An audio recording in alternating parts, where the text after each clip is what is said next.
Bab 1. Villa keluarga Wilson yang mewah terang benderang saat ini. Malam ini adalah perayaan ulang tahun Nyonya Wilson, kepala keluarga Wilson yang ke-70 tahun. Semua cucu pria, cucu perempuan, beserta cucu ipar memberikan hadiah. Nenek, setauku kamu menyukai teh. Balok teh puer ini berusia seabad dan bernilai 500.000 dan menjadi hadiah ulang tahun untukmu. Nenek, setauku kamu percaya Buddha. Giok pagoda ini diukir dari giok Hetian dan harganya 70.000.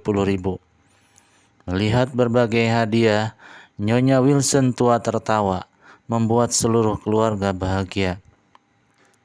Pada saat ini, menantu tertua Nyonya Wilson, Charlie, tiba-tiba berkata, "Nenek, bolehkah aku meminjam 1 juta? Bibi Lena dari panti asuhan menderita uremia dan memerlukan uang untuk berobat." Seluruh keluarga Wilson terperanjat. Semua yang hadir menatap Charlie dengan pandangan terpana. Cucu menantu sungguh berani keterlaluan saat Nyonya Wilson sedang melewatkan hari ulang tahunnya. Bukan hanya tidak memberikan hadiah, bahkan berani memohon pada Nyonya Wilson untuk meminjamkan uang 1 juta. 3 tahun yang lalu saat Tuan Wilson yang masih hidup dan sehat, ia menemukan dan membawa Charlie pulang. Ia bersikeras menikahkan cucu tertuanya Claire Wilson dengannya. Waktu itu, Charlie tidak memiliki uang, miskin seperti pengemis, sama seperti saat ini. Setelah Charlie dan Claire menikah, Tuan Wilson tua meninggal. Sejak itu, keluarga Wilson berusaha mengusirnya dengan sengaja. Hanya saja Charlie acuh tak acuh dan tidak terpengaruh oleh penghinaan dan ejekan orang lain. Ia dengan tenang selalu menjadi menantu yang tinggal menumpang di keluarga Wilson. Tidak berdaya, ia mencoba meminta Nyonya Wilson untuk meminjamkannya uang hari ini. Bibi Lena yang mengasuhnya di panti asuhan sedang menderita uremia. Dialisis dan transplantasi ginjal membutuhkan biaya paling tidak 1 juta. Charlie benar-benar tidak memiliki ide selain memohon pada Nyonya Wilson. Dia berpikir hari ini adalah hari ulang tahun Nyonya Wilson dan mungkin saja dia sedang berbaik hati dan bersedia membantunya saat sedang bahagia. Tanpa diduga, Nyonya Wilson tua tertawa sesaat dan segera cemberut detik berikutnya. Dia melempar cangkir teh di tangannya ke tanah dan berteriak dengan marah, "Sialan! Kamu di sini ingin merayakan ulang tahunku atau ingin meminjam uang?" Claire, istri Charlie, segera maju dan berkata, "Nenek, Charlie sedang hilang akal, jangan kaget." Setelah mengatakan itu, Claire menarik Charlie ke sisinya. Saat ini Wendy, sepupu Claire, mencibir dan berkata, "Kakak, lihat sampah macam apa pasangan nikahmu. Gerald dan saya baru saja bertunangan dan belum menikah. Namun Gerald bisa memberi nenek giok Buddha Hetian. Harusnya suamimu juga memberi hadiah. Bukannya membawa hadiah malah masih keberanian meminta uang pada nenek." "Itu benar, saudara Charlie. Kita berdua adalah cucu ipar dari keluarga Wilson. Kamu sebagai cucu menantu laki-laki tertua benar-benar gagal." Pria yang menegur adalah tunangannya Wendy, Gerald, tuan muda dari keluarga besar setempat. Meskipun akan menikahi Wendy, dalam hati Gerald menganggap penampilan Wendy kalah jauh dibanding penampilan dari istri Charlie, Claire. Claire adalah bidadari terkenal di Ours Hill. Namun bidadari ini malah menikahi pria tak berharga dan hanya membuang-buang uang. Melihat hal ini, Gerald merasa kesal. Sampah seperti dirinya sebaiknya segera keluar dari keluarga Wilson. Ya, orang ini membuat malu keluarga Wilson. Saya pikir ia hanya berpura-pura meminjam uang. Niatnya ingin mengganggu pesta ulang tahun Nyonya Wilson saja. Seluruh keluarga Wilson benar-benar menarget dan menghinanya. Charlie tidak bisa tidak mengepalkan tinjunya. Jika bukan karena tagihan medis penyelamatnya, ia sudah berbalik dan pergi dari tempat dengan kemegahan palsu ini. Namun, saat itu ia teringat dengan pesan ayahnya saat masih kecil, membiarkan dirinya dihargai oleh air mata dan menekan penghinaan dengan sekuat hati. Ia berkata kepada Nyonya Wilson, "Nenek, menyelamatkan kehidupan lebih baik daripada membangun pagoda 7 tingkat. Tolong berbelas kasihlah." Seseorang mendengus dingin dan membentak, "Kamu jangan memberikan ekstasi kepada nenek. Jika ingin menolong seseorang, temukan sendiri caranya. Jangan membuat nenek membayar untuk membantu menyelamatkan orang. Kamu ini apa?" Yang berkata adalah saudara laki-laki Wendy, Harold Wilson. Kakak dan adik selalu memiliki opini bagus tentang Claire yang lebih unggul dari mereka berdua dalam segala hal. Jadi mereka suka memanfaatkan kesempatan untuk mempermalukan Charlie. Claire di samping terlihat agak malu dan berkata, "Nenek, Charlie kehilangan ayahnya saat berusia 8 tahun.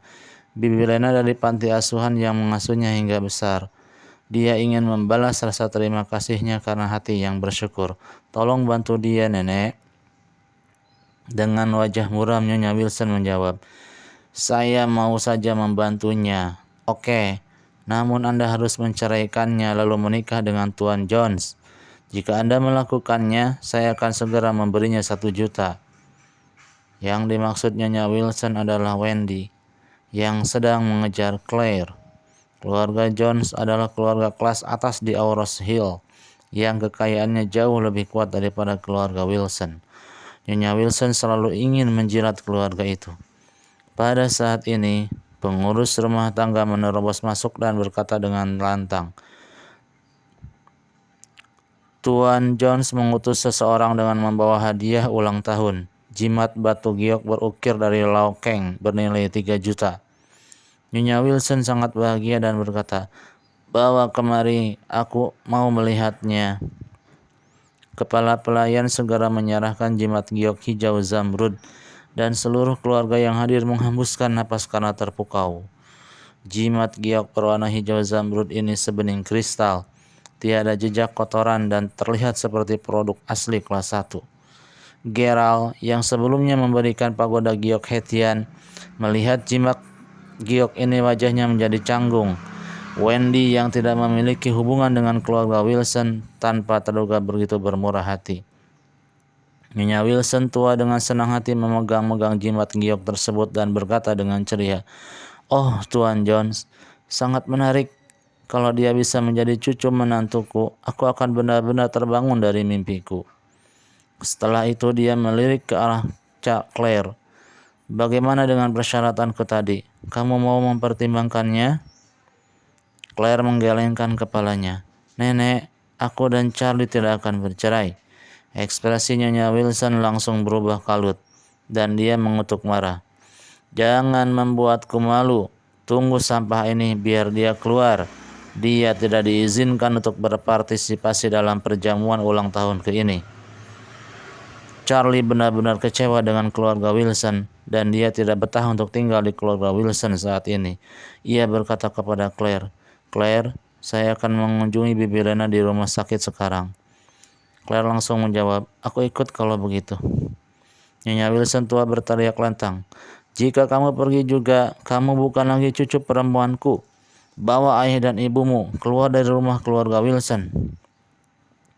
Claire menjadi kaku mendengarnya. Ia tidak menyangka Nyonya Wilson berkata kasar seperti itu. Charlie langsung berkata, "Kamu di sini saja, tidak perlu khawatirkan aku." Sebelum Claire pulih, Charlie sudah balik badan dan berjalan keluar. Harold tertawa di belakangnya. "Aduh calon ipar, kamu pergi dengan lapar. Apa tidak ke pinggir jalan saja dan mengemis untuk makan malam?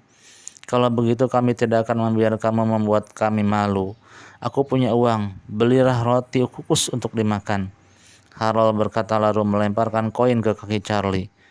Sungguh seluruh keluarga Wilson tertawa terbahak-bahak. Charlie menggertakkan gigi dan meninggalkan keluarga Wilson tanpa melihat ke belakang. Tiba di rumah sakit, Charlie langsung mendatangi unit administrasi, ingin berkomunikasi dengan rumah sakit untuk menunda pembayaran biaya pengobatan selama 2 hari lagi. Namun, ketika dia bertanya pada seorang perawat, Dia diberitahu bahwa bibi Rena telah dipindahkan ke rumah sakit terbaik di Esclip tadi malam. Charlie kaget dan bertanya, "Berapa biayanya?" "Saya akan mencari cara untuk melunasi." Pihak lain menjelaskan, diperlukan total 3 juta. 1 juta sudah dibayar. Masih 2 juta tersisa yang harus dibayar dalam waktu seminggu. "Siapa yang membayar 1 juta?"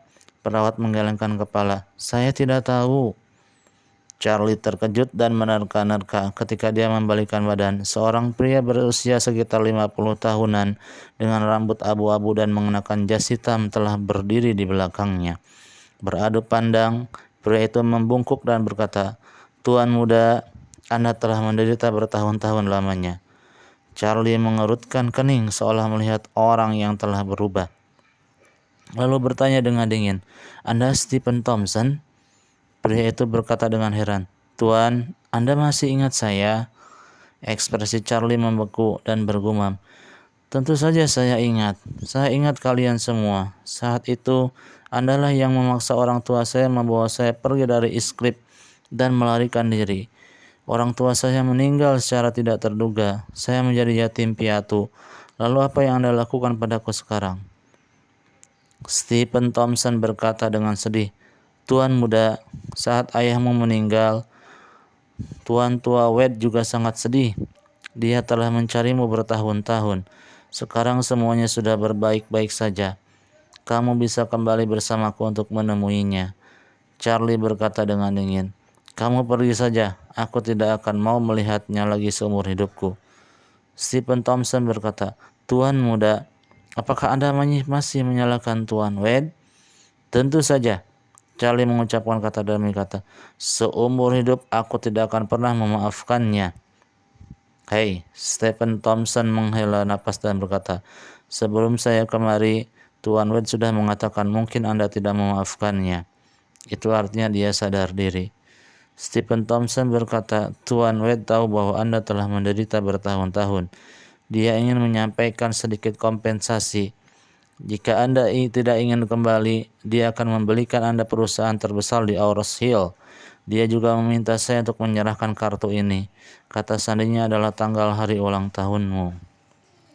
Selesai berkata, Stephen Thompson menyerahkan kartu Premium Citibank. "Tuan muda Wade, hanya ada 5 kartu di negara ini." Charlie menggelengkan kepalanya dan berkata, "Ambil lagi, aku tidak menginginkannya." Stephen Thompson berkata, "Tuan muda, penyelamatmu masih kekurangan biaya medis 2 juta. Jika gagal membayar, hidup Anda juga yang susah." Charlie mengerutkan kening. "Kamu sengaja menggunakan situasi ini?" Stephen Thompson menjawab, "Tentu saja saya tidak berani. Jika mau menerima kartu ini, Anda memiliki cukup uang untuk membayar biaya medis." Charlie bertanya, "Ada berapa banyak uang di kartu ini?" Tuan Wade bilang, "Ada sedikit uang saku dalam kartu ini. Tidak banyak, totalnya hanya 10 miliar."